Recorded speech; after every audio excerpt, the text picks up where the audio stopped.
안녕하세요. 최승윤 작가입니다. 제가 좀 전에 어떤 작가 노트를 쓸 일이 있어서 글을 쓰다가 예전에 제가 썼던 글이 제목이 좀 괜찮은 것 같아서 여러분들과 한번 같이 읽어볼까 해요. 저도 이거 글을 쓴 지가 벌써 7년이 됐기 때문에 저도 기억이 잘 안 나는데 여러분들과 함께 읽어보도록 하겠습니다. 2012년 6월, 한 가지 생각이 위험하다. 오랜 동안 한 가지 키워드를 찾아보려 노력했던 나를 돌이켜보자면 일단 뭔가 하나 꽂혀서 그게 맞다 생각하면 뭐든지 거기에 끼워 맞출 수 있었다.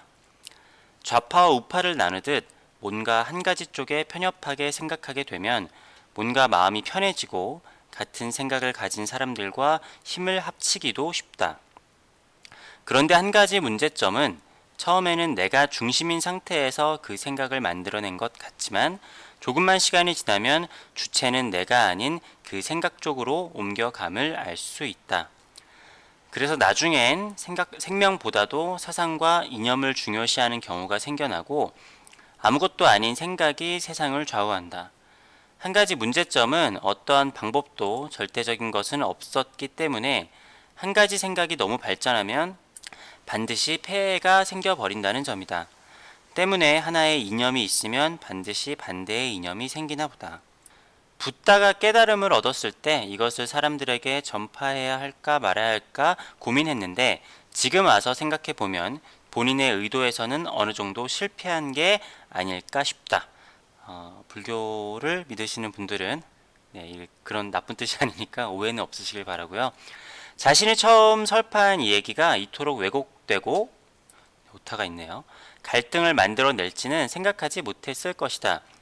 물론 너무나 훌륭한 얘기들이었지만 그걸 받아들인 사람이 이건 이런 얘기야 라고 확고함을 가질 때부터 문제가 발생한 것이다. 기독교도 그 말씀들 때문에 얼마나 많은 사람들이 죽어나갔나. 단지 약간의 해석이 다른 것이 시간이 지나면 같은 기독교인지 의심스러울 정도로 다른 종교처럼 여겨지기도 한다. 때문에 성경은 하나인데 기독교는 수도 없이 많은 종파가 생겨나는 것이다. 이건 기독교만 그런 게 아니라 다른 모든 종교도 마찬가지예요. 최근에 워킹 데드 미드를 보면서 남북 분단과 상당히 비슷하다는 점을 찾아냈다. 좀비의 침략이 있을 때는 다들 닥치고 서로 돕고 힘을 합친다. 마찬가지로 일제의 침략이 있을 때는 이념이고 뭐고 우리는 같이 일제에 대항해 싸웠다. 하지만 거기서 약간의 생각의 차이가 있었고 그것은 잠깐의 평화가 오면서 서로에 대한 오해와 갈등으로 빚어진다. 그리고 결국에는 서로 자신의 목숨을 위협한다고 판단하고 아직 모든 위험이 없어진 것도 아니고 서로 힘을 모아야 할 때임에도 각자 나름의 어쩔 수 없는 논리와 이유로 싸우게 된다.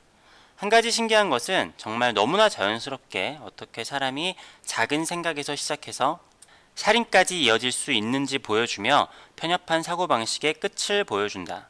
때문에 가장 위험한 것은 이것이 맞다라고 생각하는 것 같다. 지금 생각해보면 내가 중3 때 세워놨던 절대적인 것은 없다는 참 잘 생각해낸 것 같다. 이것이 절대적이야 라고 믿는 순간부터 사람은 자신의 중심을 잃어가고 모든 것을 그 생각 중심으로 연결해 간다. 그리고 무엇보다 그게 편하다. 마음이 편하다. 내가 사실 하나의 뭔가를 찾으려 했던 것도 그래야 마음이 편할 것 같아서였다. 하지만 현실로 돌아오면 금세 그런 것은 없다는 것을 깨닫게 된다. 하나의 절대적인 것은 책 속이나 가만히 있을 때 상상 속에서나 존재한다. 자신의 상상을 현실로 만들어내면서 뭔가 큰 걸 하나 해내는 것 같지만 어딘가 모를 위화감이 느껴지는 것은 어쩔 수 없을 것이다. 혹자는 이건 아닌데 라고 생각하기도 하고 혹자는 이것에 반대되는 생각을 갖다니 불경한 짓이야 라며 자기를 꾸짖기도 한다. 이것이 어쩌면 인간의 가장 큰 본능일지도 모르겠다. 자신의 연약한 영혼을 한 가지 생각에 아마 붙들어 두어야만이겠죠? 붙들어 두어야 마음이 편해지는. 그래서 그림을 볼 때도 무슨 생각을 하는지 꼭 물어본다. 그런데 인간의 더 큰 본능은 내면 깊숙이 알고 있을 것이다. 이건 아니라는 것임을. 꽤나 긴 글이었는데요. 예전 글을 읽어보면은 좀 그런 게 있는 것 같아요. 물론 정리는 잘 되어 있지 않고 지금의 저랑 조금 생각이 다른 것도 있는데, 생각을 정리가 안 되어 있으니까 나열하잖아요. 그러면서 제가 지금 얘기할 수 없는 측면에 대해서 이야기를 할 수 있는 게 있는 것 같아요. 좀 긴 글이지만 한 번씩 봐보도록 할게요. 이게 굉장히 많이 일어나는 일이고 지금도 그렇고 언제나 많이 일어나는 일인데, 뭐 여기도 나오지만 우리가 대표적으로 뭐가 있죠? 좌파와 우파니까 뭐 사람들이 흔히 얘기하는 뭐 빨갱이랑 그쪽 반대 이런 게 있죠. 제가 자본론이랑 국부론에 대해서 이야기를 자주 하잖아요. 그러니까 자본론도 그렇고 국부론도 그렇고 사실은 어떻게 하면 인간이 잘 먹고 잘 살 수 있을까에 대해서 하는 이야기잖아요. 그런데 거기에 있는 몇 가지의 단어나 몇 가지의 방향성이 다른 걸로 인해서 완전히 뭐 다른 이념과 사상처럼 만들어졌단 말이에요. 그래서 나중에는 이게 사람이 잘 먹고 잘 살기 위해서 만들어낸 그러한 사상과 이념인데, 이게 먼저가 되는 거죠. 사상과 이념이. 아니면은 뭔가를 하기 위해서 단어들이 만들어졌는데 나중에는 그 목적보다 그 단어가 우선이 되는 거예요. 그런 경우가 굉장히 많죠. 뭐 미술 작품을 접할 때도 마찬가지고, 사실은 이게 옳다 그르다라는 이야기보다는 어떻게 잘 활용을 하는가가 저한테는 더 필요한 문제인 것 같기는 한데, 그리고 여기에 보면 제가 붓다에 대해서 이야기를 했잖아요. 근데 여기서랑 지금 나중에 쓴 글이랑도 좀 달라요. 이때는 실패했다라는 이야기를 했는데, 물론 이 얘기도 뭐 틀린 얘기는 아니에요. 그렇지만 제가 생각을 해봤을 때 붓다가 진짜로 깨달음을 얻었다라고 한다면은 이것까지 예상을 했을 것 같아요. 붓다가 깨달음을 얻고, 제가 알고 있기로는 2년 동안 산속에서 이걸 밑에 설파를 해야 되나 말아야 되나 고민을 했다라고 알고 있거든요. 그게 자기가 이런 이야기를 하더라도 자기가 사후에 이런 식으로 갈라지고 다시 또 많은 다툼이 생겨날 것을 예측을 하지 않았을까 싶어요. 정말로 깨달음을 얻었다라고 한다면은. 그럼에도 고민을 하고 결국에는 내려와서 자기의 이야기를 설파를 한 것 같은데, 뭐 이게 뭐 시작점이 다를 뿐이지 기독교도 어떻게 보면 비슷하죠. 그 글로 인해서 나중에는 하나의 해석, 진짜 한 단어의 해석 가지고도 종파가 나눠지고 종교가 달라지기도 하잖아요. 그런 게 참 재밌죠. 그리고 이 글이 참 재밌는 게 뭔가 한 가지 이야기를 하고 있는 게 아니에요. 여기서 워킹 데드 얘기를 하고 있는데, 그러니까 그런 아주 긴박한 좀비들과의 싸움에서는 다 같이 힘을 뭉치지만 나중에는 굉장히 자연스럽게 서로서로 다른 이야기를 한단 말이죠. 뭐 꼭 이 드라마뿐만이 아니라 제가 봤었던 다른 드라마도 그렇고 아니면은 많은 정치나 아니면 전쟁들도 그래요.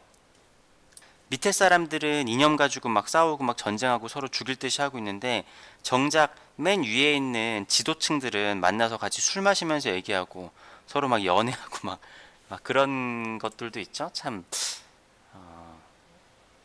재밌어요. 그런 거 보면은. 근데 정작 이제 우리도 보잖아요. 부패한 목사들이나 아니면 종교를 이용하는 사람들. 그런 사람들이 어떻게 보면은 처음에 로마가 기독교를 차용을 하게 된 것도 원래 이용을 하려고 그런 거잖아요. 그런데 나중에는 거기 맹신하는 사람들이 생기고 어떻게 보면 진짜로 신실한 종교인들이 생겨나게 되는 거죠. 그런 거 있잖아요. 중세에서도 굉장히 종교적인 걸 강조를 했지만 사실 위에 사람들은 종교를 그냥 이용해 먹은 거잖아요. 자신의 이익을 위해서.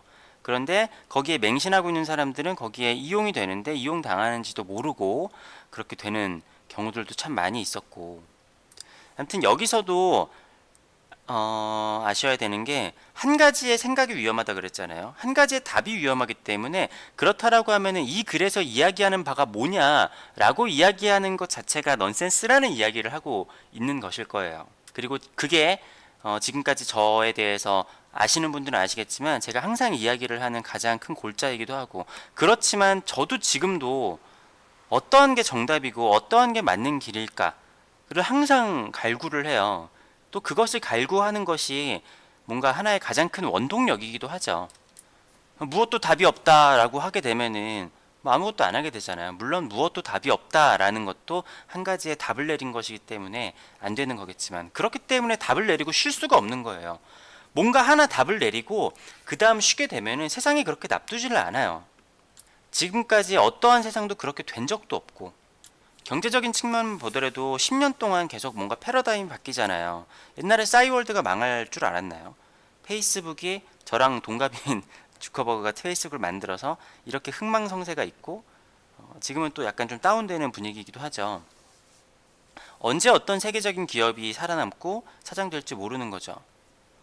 그런데 옛날에는 이렇게 했으니까 이렇게 하면은 쭉 돼 라고 하게 되는 것도 좀 맞지 않는 거예요. 그렇기 때문에 인간이라는 것이 수명이 있어가지고 태어나고 죽고, 왜냐하면은 새로운 사람이 생겨나지 않으면은 세상이 변하지 않거든요. 왜냐하면 나의 성공사를 가지고 그냥 쭉 가게 되는 거예요. 물론 저도 그렇겠죠. 하여튼 이러한 글을 썼다가 마지막에 이거는 뭔지 잘 모르겠어요. 무슨 생각을 하는지, 이게 그거네요. 그러니까 그림을 봤을 때도 사실 그림의 한 가지 생각만으로 그림을 그린 사람도 있겠지만, 굉장히 여러 가지 생각으로 그림을 그리고 그것이 뭔가 하나의 단어로 표현되지 않는 경우가 많잖아요.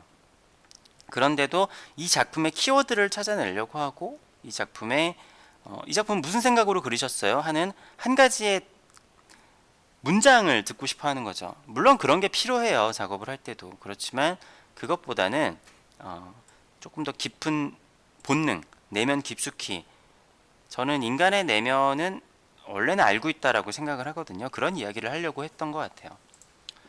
네, 아무튼 오늘은 2012년 6월에 썼었던 한 가지 생각이 위험하다라는 작가 노트를 읽어봤고요. 옛날 글들을 이렇게 읽어보는 것도 저만 재밌는지 모르겠는데 저는 나름 재미가 있네요. 네. 아무튼 항상 이런 거 한 다음에 어떻게 마무리를 지어야 될지 모르겠어요. 좋아요와 구독을 눌러주시면은 제가 기분이 좋으니까 구독과 좋아요 많이 눌러주시기 바랍니다. 감사합니다.